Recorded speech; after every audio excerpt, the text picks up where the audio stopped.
Hello everyone, आज की video में हम बात करेंगे न्यूजीलैंड सीजनल वीज़ा के बारे में। तो रिसेंटली मैंने एक वीडियोस अपलोड की थी, वहाँ पे मैंने आपको बताया था कि रिसेंटली जो न्यूजीलैंड गवर्नमेंट है उन्होंने अपना वीज़ा इशू किया है, सीजनल वीज़ा। ठीक है, अब काफ़ी लोगों के कमेंट्स आ रहे हैं कि ये वीज़ा आया क्यों है। ठीक है, अब देखो वीज़ा यहाँ पे इसलिए आया है क्योंकि यहाँ पे जो जॉब्स है ना, वो एग्रीकल्चर्स वगैरह की, फार्मिंग सेक्टर्स की जॉब्स निकलती रहती है टाइम टू टाइम में, जिसकी फुलफिल करने के लिए यहाँ की जो गवर्नमेंट है उन्होंने इशू किया है ये वीज़ा।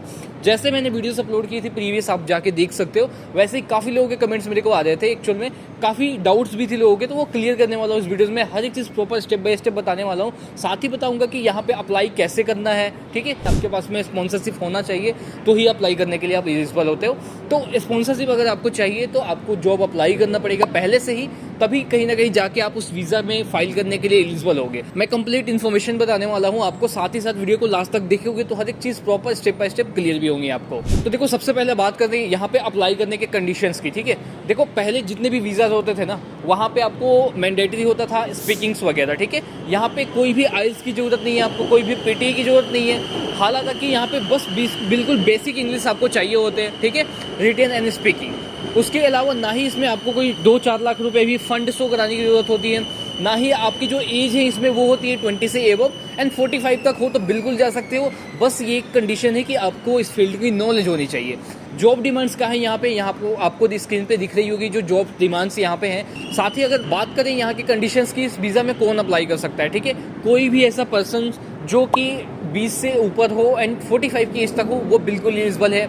ना ही अगर उसने इंग्लिश टेस्ट दिया हो किसी भी टाइप का, आइल्स और पीटी, बिल्कुल एलिजिबल है। किसी भी तरीके के आपको फंड शो कराने की जरूरत नहीं हो इसमें। ये जो वीज़ा आपको मिलेगा वो 3 साल का वीज़ा मिलता है आपका। ठीक है, अब चाहिए क्या होते हैं। ठीक है, देखो यहाँ पे अप्लाई करने के लिए आपको चाहिए होता है स्पॉन्सरशिप लेटर, जो कि रिकॉग्नाइज एम्प्लॉयर की साइड से हो।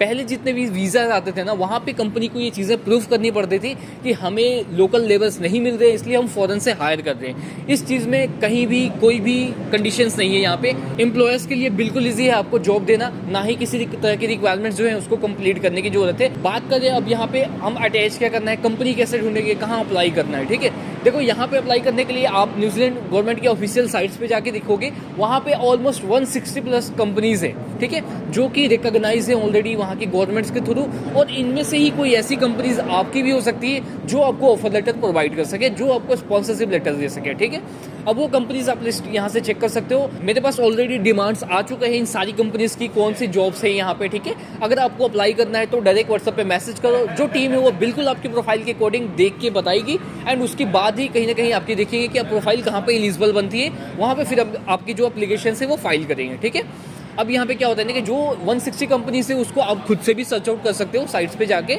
उनके ऑफिशियल साइट्स पे भी जा सकते हो। साथ ही साथ जो रिकॉग्नाइज गवर्नमेंट ऑथराइज साइट्स है जैसे seek.com, zora.com, इंडिड, यहाँ पे भी जाके इन्हीं कंपनीज में सर्च करके आप अपनी एप्लीकेशन भी फाइल कर सकते हो। तो देखो, जो भी कंपनीज मैं आपको बता रहा हूँ इस चीज़ को खुद से चेक कर लो, साइट्स पे जाके देख सकते हो, सारी रिकॉग्नाइज कंपनीज हैं। ठीक है, अगर आपको अप्लाई करना है इसमें तो बिल्कुल आप कर सकते हो। आपको अप्लाई करने के लिए आप डायरेक्ट व्हाट्सएप पे कांटेक्ट करो, जो टीम है बिल्कुल आपको गाइड करेगी आपकी प्रोफाइल के अकॉर्डिंग। ठीक है, अब देखो, अगर आप खुद से अप्लाई करना चाहते हो या फिर खुद से काम करना चाहते हो तो ये कंपनीज आपको मिल जाएंगी। seek.com पे भी आप अप्लाई कर सकते हो, zora.com पे भी जा सकते हो, इंडिड पे भी जा सकते हो। ऐसी बहुत सारी साइट्स हैं जहाँ पे आप जाके इन्हीं कंपनीज में सर्च आउट करोगे तो ही आपको फायदा मिलने वाला है। ठीक है, अब डॉक्यूमेंट क्या है यहाँ पे अपलोड करने हैं। देखो यहाँ पे बिल्कुल आपके जो प्रोसेस है सिंपल कर दिया गया है, काफ़ी सिंपल प्रोसेस है। साइट्स पे जाके विजिट करके सारी कंडीशंस को देख सकते हो आप। ठीक है, जो इसमें सबसे पहला है कि डॉक्यूमेंट्स में आप क्या अटैच करोगे। अगर आपके पास में कोई भी एजुकेशंस हैं, यहाँ पे कोई भी रिक्वायरमेंट नहीं आई है कि 10th वाला भी जा सकता है, बिलो 10th वाला भी जा सकता है, एबव भी जा सकते हैं, कोई भी रिक्वायरमेंट्स नहीं है यहाँ पे एजुकेशन की। ठीक है, बैरियर्स नहीं है। अब यहाँ पे जाके सबसे पहले अगर कोई भी एजुकेशनल सर्टिफिकेट आपके पास में है, आपने परस्यू किया है, उसको बिल्कुल क्लियरली मेंशन करो। साथ ही अगर आपके एक्सपीरियंस है यहाँ पे रिलेटेड फील्ड्स में जिसमें आपको अप्लाई करना है तो बिल्कुल उसको प्रेजेंट किया जाए यहाँ पे। ठीक है, साथ ही साथ आपके जितने भी स्किल्स वगैरह हैं वह उसको लिखो आप वहाँ पे। लेकिन इसको लिखना कैसे, इसको रिकॉग्नाइज आपके जितने भी फॉर्मेट्स होते हैं जो वहाँ की गवर्नमेंट को एक्सेप्टेबल होते हैं, उसी फॉर्मेट में आप अरेंज करो।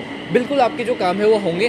जैसे आपके डॉक्यूमेंट्स मिल जाती हैं आप जाके अप्लाई करो कंपनीज की साइट्स पे। अप्लाई करने के कुछ स्ट्रैटेजीज होती हैं, जो लोग मेरे से करवाते हैं उनको ऑलरेडी पता है कि मैं कैसे अप्लाई करके देता हूँ, ठीक है। अब जैसे एक बार आपको एप्लीकेशन हो के कंपनी के पास में आती है, कंपनी की साइट से सक्सेसफुल की मेल आती है, मे बी इंटरव्यूज हो सकती हैं, नहीं तो डायरेक्ट सीवी सिलेक्शन के बेसिस पे आपका जो काम है वो हो जाएगा, सक्सेसफुली आपको स्पॉन्सर लेटर मिल जाएंगे। अब क्या करना होता है, अब आपको वेट करना होगा। जैसे आपको सक्सेसफुल स्पॉन्सरशिप लेटर मिल गए हैं आपको, जब भी 8 दिसंबर को वीज़ा लॉन्च होता है, आप उस स्पॉन्सरशिप लेटर साथ ही आपके लीगल डॉक्यूमेंट जैसे पासपोर्ट, बाकी नेशनल आईडीज के साथ में अपना जो वीज़ा है वो फाइल कर सकते हो। लोग बार बार पूछ रहे हैं कि इसकी कॉस्टिंग क्या है। देखो, कॉस्टिंग आपको तभी रिवील कर पाएंगे जब एक्चुअल में वहां से पब्लिक हो गया है, ठीक है। मिनिमल से चार्जेस में आप भी अपना जो काम है वो करा सकते हो।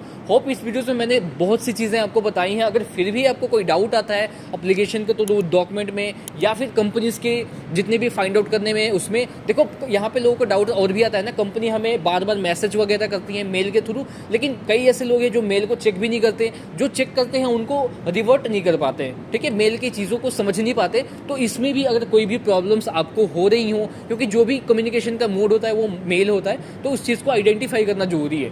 इन सारी चीज़ों में कहीं पे भी अगर आपको डाउट हो रहा हो, बिल्कुल मैं हाजिर हूँ आपके लिए, ठीक है। बाकी मिलते हैं नेक्स्ट वीडियोस में नई इन्फॉर्मेशन के साथ। जितनी भी चीज़ें मैंने बताई, अगर आपको 8 दिसंबर को आने वाली वीज़ा में अप्लाई करना है, तो मैं बार बार आपको बता रहा हूँ, इतनी इमीडिएट वीडियोस मैं आपको इसलिए लेके आ रहा हूँ ताकि आपसे रहना चाहिए चांस, ठीक है।